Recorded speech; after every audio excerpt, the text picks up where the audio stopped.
This chapter is on supply, demand, and government policies. In this chapter, we shall be covering the government policies in the situations when the prices decided by the market forces of demand and supply fail to do justice with the various economic agents like consumers, producers, workers, farmers, or such other sections of the society. In fourth chapter on market forces of demand and supply, we have discussed the process by which market price is determined through the forces of demand and supply. Sometimes this price decided may lead to injustice or exploitation of some sections of the society. In such situation, the government intervenes in the market and fixes the maximum price above which no producer will be able to sell the product. And sometimes it fixes the minimum price below which the product or service will not be offered. And for this purpose, the government may have to use the policies like imposition of taxes, granting subsidies.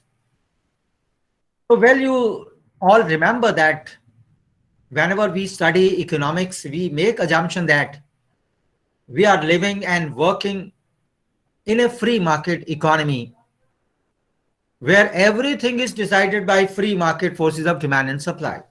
But this chapter goes beyond that assumption. Here we shall be dealing with those situations where the government will frame certain policies in the interest of the different sections of the society. It is not merely that in India such policies are adopted. These are adopted in several other countries of the world also. So today I'm discussing the maximum price policies or price ceiling. Under this policy, the government fixes the limit or the ceiling above which the price will not be charged. That is why these policies are also called as maximum price policies. Here, maximum permissible price is fixed by the government and the price is freezed by the government under the ceiling program. The producers may charge a price which may be less than this price or equal to this price. But legally speaking, higher price will not be chargeable under the law.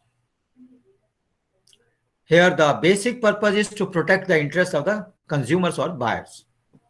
Now this constraint or government intervention will have no effect if the ceiling price is fixed above the equilibrium price.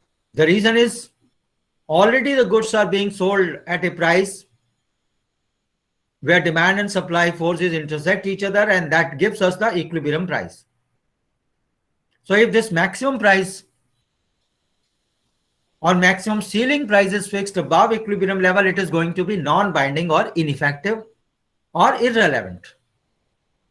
That is why the government passes a law and fixes the price of the commodity at a level which is below the equilibrium price. Only then this price, which is freezed by the government, becomes effective and binding also. The equilibrium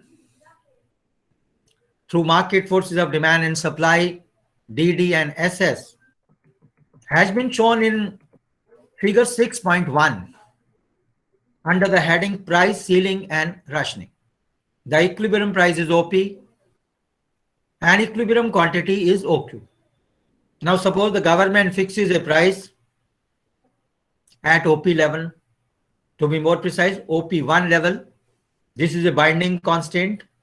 When this price is fixed by the government, the quantity demanded in the market will be OQ1 and the quantity supplied will be OQ2. And there will be a gap between demand and supply corresponding to this ceiling price. We can call it excess demand or shortage. Now things are of such nature that whatever consumer want in the quantity desired by them, is not available in the market. So the buyers or the consumer will be prepared to pay higher price for this limited or less quantity available in the market. So for this quantity OQ2, buyers or consumer will be prepared to pay OP2 price or CQ2. This is also considered as the demand price for deficient supply in the market. As a result of which, this situation may lead to black marketing. And black marketing means the consumers are prepared to pay higher price, whereas price fixed or freezed by the government is lesser one. So in the black market, consumers will be prepared to pay higher price, and this will lead to, or this will generate receipts of the black marketers, which is given by the shaded area in this figure 6.1. Since quantity available at the ceiling price is OQ2, which is same as P1B or P2C, and since consumers are prepared to pay a higher price for this limited available quantity by P1, P2 amount. So the total receipts of the black marketers can be P1, B, C, P2. That is the shaded area which you see in this diagram. It happens many times that the government makes available the product in the fair price shop and ceiling price is imposed, but the seller will give wrong information to the consumer that the stock has yet to arrive. The consumer keep on visiting the shop, that is fair price shop, again and again.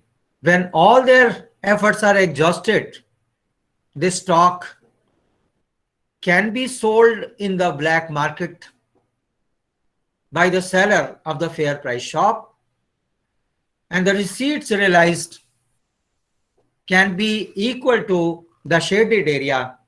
This is the maximum black marketing that can take place in the market. Now, in case the government or administration is efficient and it is not corrupt, the situation of black marketing will not arise.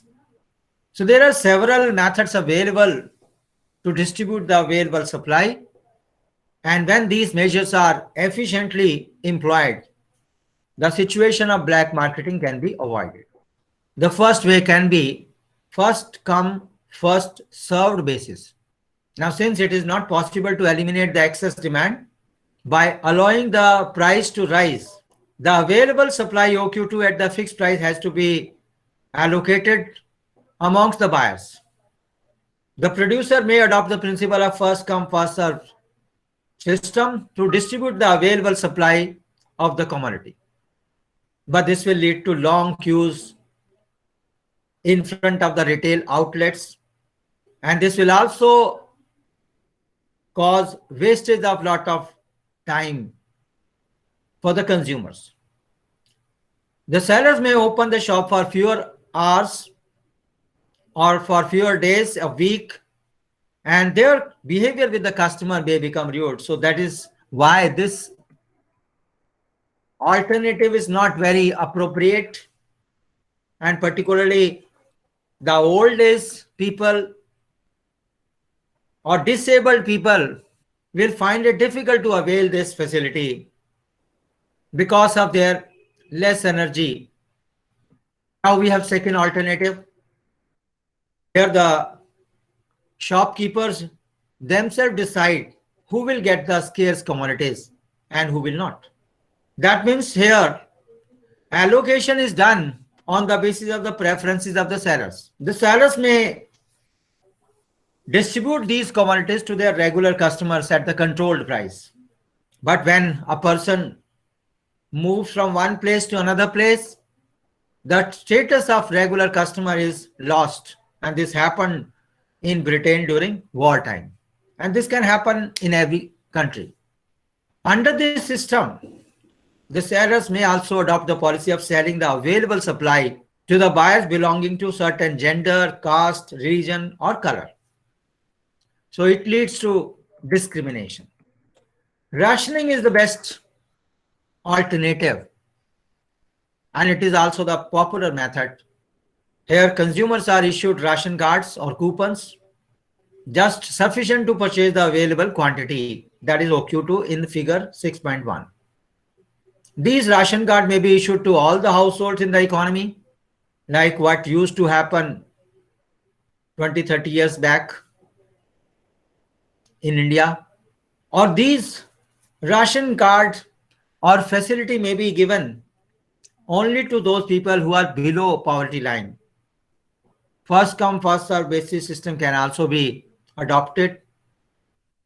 In housing sector, the government enacts rent control policy to protect the interest of the tenants. That is going to be discussed as the next subtopic.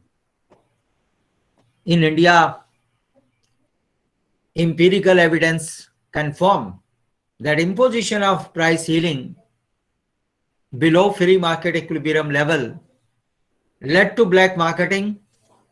This policy was started during the First World War and Second World War, and these continued even thereafter. But this policy had worst results in India because of inefficient or corrupt administration. There is another application under price ceiling, and this application is discussed under market for gasoline with price ceiling. We all know that crude oil is the major source of input in order to produce gasoline. When OPEC countries increase the price of crude oil in the world oil market, the input material, that is gasoline, becomes expensive. This resulted in reducing the supply of this final output, that is gasoline. Now this is clear from figure 6.2 that shows price ceiling and gasoline market. Original demand curve D and original supply curve S1 intersect each other at point E1. That gives us the equilibrium point before increase in the price of input for the gasoline. So the equilibrium price was OP1 and the quantity was OQ1. So this initial equilibrium price of gasoline was determined by the intersection of demand curve D and supply curve S1. The ceiling price fixed by the government was OPC.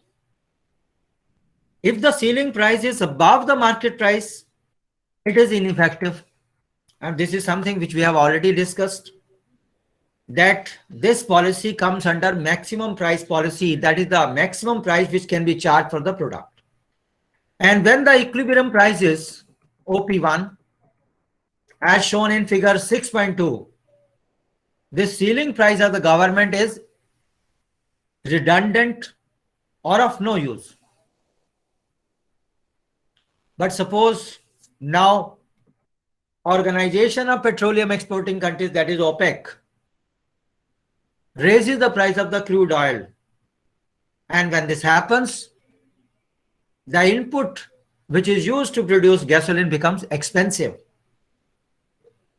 And as you have studied in 12th class or so, under factors affecting supply, and we have studied in this semester also, that cost of production or input cost is one of the factors that affect the supply.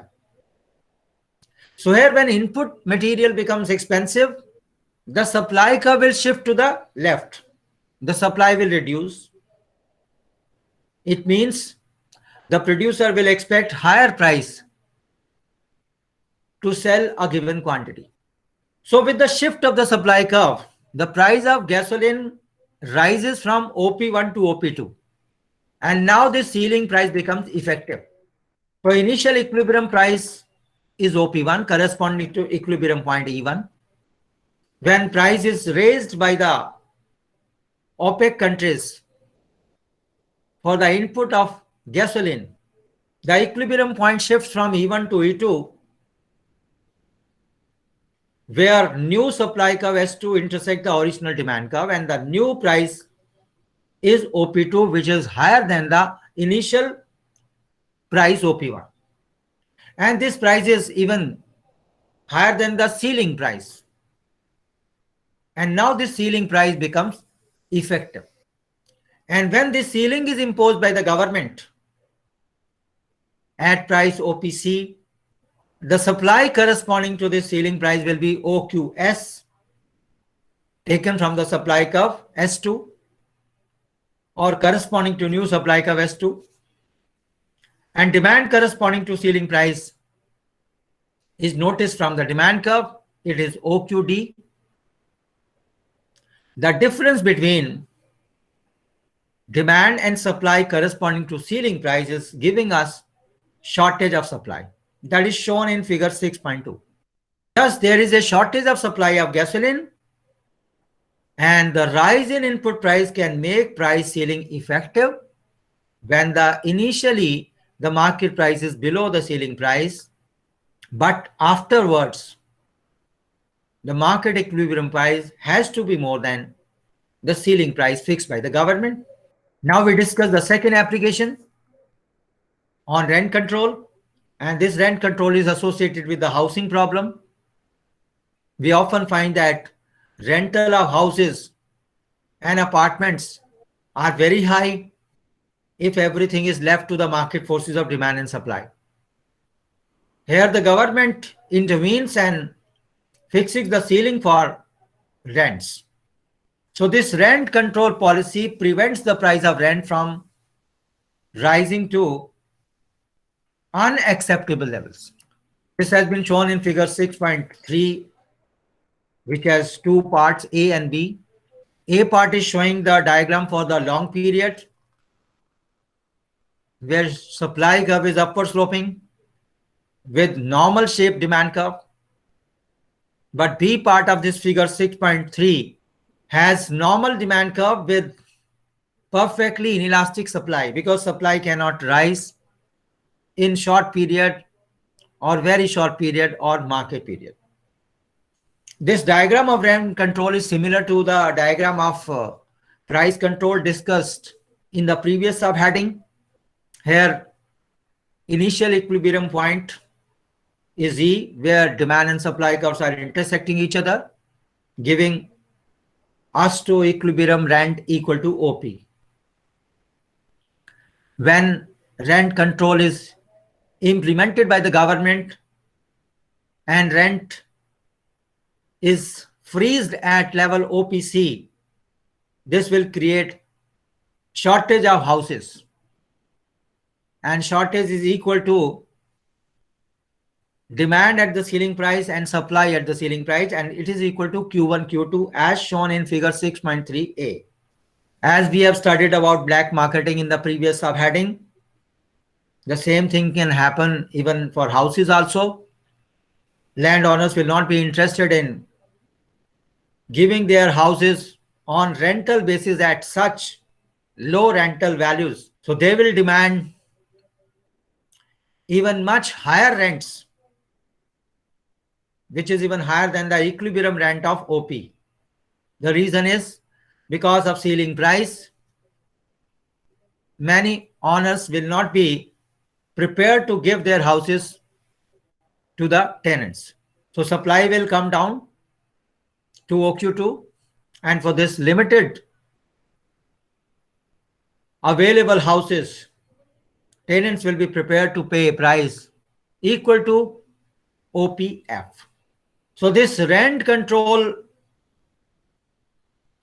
measure implemented by the government can also lead to black marketing, where tenants may be forced to pay very high prices for the use of the houses, that is high rental values.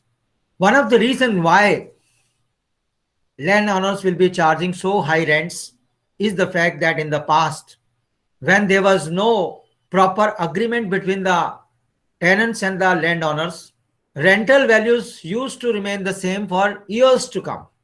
Even today, there are many properties or shops where still tenants are paying very meager amount as rent, say 500 rupees or 1000 rupees, where the current market rental values may be say 50,000 or even more.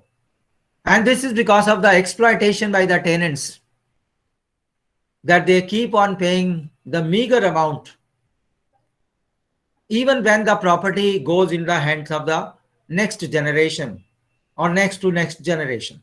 And many times when these landowners require these properties for their self-use, or they want to take back the property, they have to pay hefty sum to the tenants, much more than the amount that they actually received over a long period of time from the tenants. So this is the reason why rent control system has done more loss than gains to the tenants.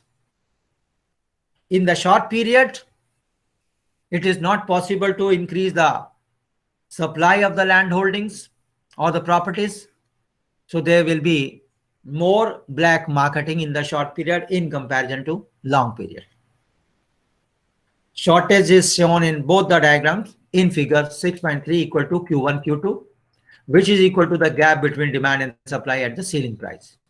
The solution to this problem will lie when the government create more houses by converting barren lands into fertile ones and using the land for building houses. And wherever horizontal expansion is not possible, vertical expansion can be an alternative. That is multi-floor buildings, as a result of which, when the ceiling price is fixed by the government, then this shortage of Q1 and Q2 will be overcome when supply curve will also shift along with the demand curve. So in general, rent control leads to shortage of accommodation, and these owners will give their properties to the tenants according to their own preferences, and they will discriminate against some caste and religion. Their interest is only to charge higher price. It also leads to black marketing. I have already discussed. There is another effect of this rent control policy is reluctance of sitting tenants, that sitting tenants are not in a position to make efficient use of the rental space. They will be not moving from present low rent accommodation to new one, even when there is change in their family size, location of employment, because in case they find or they search rental accommodation at a new place, they may have to pay very high rent for the same. So this creates the problem of sitting tenants. They will continue to remain as tenants. They will not be prepared to evict the property even when they do not require it, or the existing property is not suitable for them. And there is a pressure on the government to invest in houses. Only then this problem can be overcome. The government can also enact laws for ensuring the security of tenure to the existing tenants, that the tenants can remain as tenants for at least some fixed time, so that the interest of the tenants are protected from the eviction. But the other angle is, when the interest of the tenants are protected, then the interest of the landowners are harmed, and they will not give the property in future at low rental values. Next drawback is non-price rationing. Sometimes the landlords do not allow their tenants to stay in late night or to bring non-vegetarian food in the rented place. So there are, you can say, number of restrictions put by the landlords. And the last limitation or adverse impact of rent control is poor quality. That is, landlords try to keep their premises clean and safe, But when the property is given to the tenants, such is not the case. So the quality of housing services are adversely affected.